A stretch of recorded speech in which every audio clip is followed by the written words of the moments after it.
Hello student, कैसे हो आप सब। आई होप आप सब अच्छे होंगे। मैं आपका सुमित नागर। हम अपने हड़प्पा सभ्यता के स्थलों के बारे में बात कर रहे थे। कल हमने अपने हड़प्पा सभ्यता का लोथल स्थल के बारे में बात की थी। आज हम उसी से गुजरात से रिलेटेड धोलावीरा के बारे में बात करेंगे।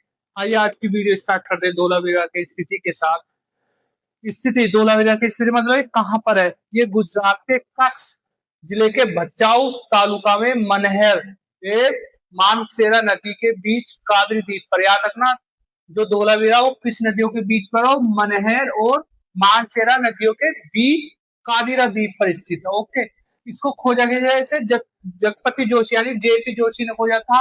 और इसका उत्खनन कब हुआ था, उत्खनन इसकी खुदाई कब हुई थी, 1967 से लेकर 68 में इसमें इसे आर बिष्ट द्वारा उत्खनन किया गया था। इसका उपनाम क्या है, इसे भव्य लेक सिटी भी कहते हैं, मतलब इसे भव्य लेक सिटी भी कहते हैं।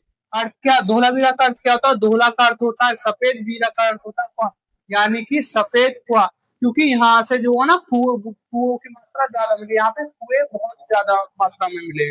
इसकी विशेषता क्या है, इसमें क्या विशेष है। पहला, ये पहला स्थल है भारत का धोलावीरा जो कर्क रेखा पर स्थित स्थल है, मतलब कि जो हमारी ग्रीन वो आपकी कर्क रेखा साथ स्टेटों से निकल रही है, उसमें से गुजरात का धोलावीरा भी आता है। हड़प्पा सभ्यता की प्रथम खगोलीय प्रयोगशाला, याद रखना, तो हड़प्पा सभ्यता की प्रथम खगोलीय प्रयोगशाला कहाँ मिलती है, धोलावीरा से मिलती है। यहाँ एक आयताकार नगर था, मतलब जो ये नगर था वो कैसा था, आयताकार था, जो कि 3 भागों को विभक्त है। याद रखना, 3 भागों में कौन सा स्थल में विभक्त था, धोलावीरा। पहला दुर्ग था, फिर मध्य नगर आता, फिर एक नगर आता। इसी में सबसे पहले इसी में कास्टल यानी कि कासल, बेली और मध्य नगर यहीं से मिलता, मतलब मध्य नगर वो सबसे पहले कहाँ से मिलता, हमें धोलावीरा से मिलता है। यहाँ से 21 सीढ़ियों वाला जलाशय, यानी कि जो एक जलाशय मिला 31 सीढ़ियों वाला, जो कि आयताकार कुआ है और विश्व का सबसे बड़ा जलाशय अवशेष है। मतलब कि विश्व में अभी इतना बड़ा जलाशय अवशेष अभी तक नहीं मिला है जहाँ पे पानी स्टोर होता हो।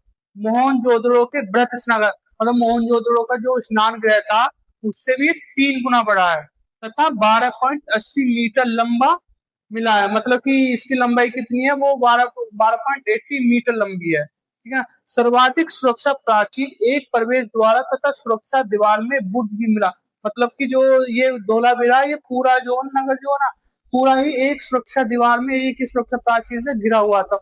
और इसकी जो सुरक्षा दीवारें हैं उनमें जो है ना एक बुर्ज में भी मिला है। ओके, आगे हमारा यहाँ से चिनाई कार्य में कच्ची ईंटों के साथ अच्छी प्रस्तर यानी कि ड्रेस स्टोन बलुए पत्थर का भरपूर प्रयोग हुआ है। अतिरिक्त आवासीय क्षेत्र यानी कि जिसे उपनगर भी कह सकते हैं, जो नगर के दुर्ग के बाहर होता था, जो पूरा नगर था उसके बाहर होता, के प्रमाण भी यहाँ से मिले। सुनामी यानी समुद्र तूफान के प्राचीनतम साक्ष्य भी हमें कहाँ से मिलता, धोलावीरा से मिलता है। जूनीपुरन एक स्थल का नाम है धोलावीरा का ही, से 300 x 50 मीटर का स्टेडियम यानी कि प्ले ग्राउंड या हम समारोह स्थल भी कह सकते हैं कि साक्ष्य मिले हैं। पॉलीदार श्वेत पाषाण, श्वेत मतलब कि सफेद स्तंभ भी मिला है, जो भारतीय उपमहाद्वीप में पत्थर पर पॉलिश किए जाने का प्राचीनतम प्रमाण है। चंदव लिपि के दक्ष अक्षर जिसे नाम पट्टी या सूचना पट्टी नाम है, यानी कि नेम प्लेट एक तरीके के अभिलेख भी यहाँ से मिले हैं।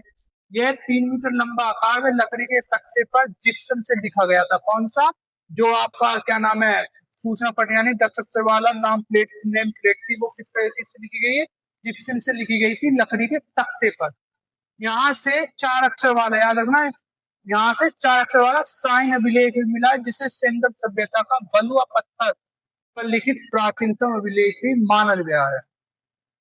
यहाँ से 16 से अधिक तालाब मिले। याद रखना, मैं शुरू में कह दिया था इसका धोलावीरा नाम क्यों पड़ा, क्योंकि यहाँ पे तालाबों की संख्या बहुत ज्यादा थी। तो देखो यहाँ से 16 से अधिक तालाब मिले जिनमें वर्षा का पानी यानी कि इकट्ठा किया जाता था। चट्टानों को काटकर जलाशय का प्राचीनतम साक्ष्य, यानी कि जो चट्टान है उनको काटकर जो जलाशय का प्राचीनतम साक्ष्य कहाँ से मिलता है, धोलावीरा से। नेवले की पत्थर की मूर्ति, गिरगिट की प्रतिमा, कांस्य का हत्तेदार दर्पण, कुएं से पानी निकालने तो चमड़े का बैग, बिना प्रतीक वाले आयताकार मोहरे भी यहाँ से मिले। मतलब कि जो मोहरे मिले जिनका कोई प्रतीक नहीं है, बस मोहरे थे, वो भी कहाँ से मिली हमें, धोलावीरा से मिले। और धोलावीरा से ही पहला राज्यसभा का अवशेष कहाँ से मिलता है, धोलावीरा, यानी कि हड़प्पा सभ्यता में जो धोलावीरा, वहां से हमें क्या मिला है, राज्यसभा का अवशेष मिला। आज के लिए धोलावीरा में इतना ही, वो इतना ही। और आगे की हम अब कल बात करेंगे इस पर, जो कल चर्चा करेंगे, अगर इसमें कुछ बचा होगा, नहीं तो नेक्स्ट टॉपिक नया स्थल हम इसमें करेंगे। ओके, बाय, जय हिंद।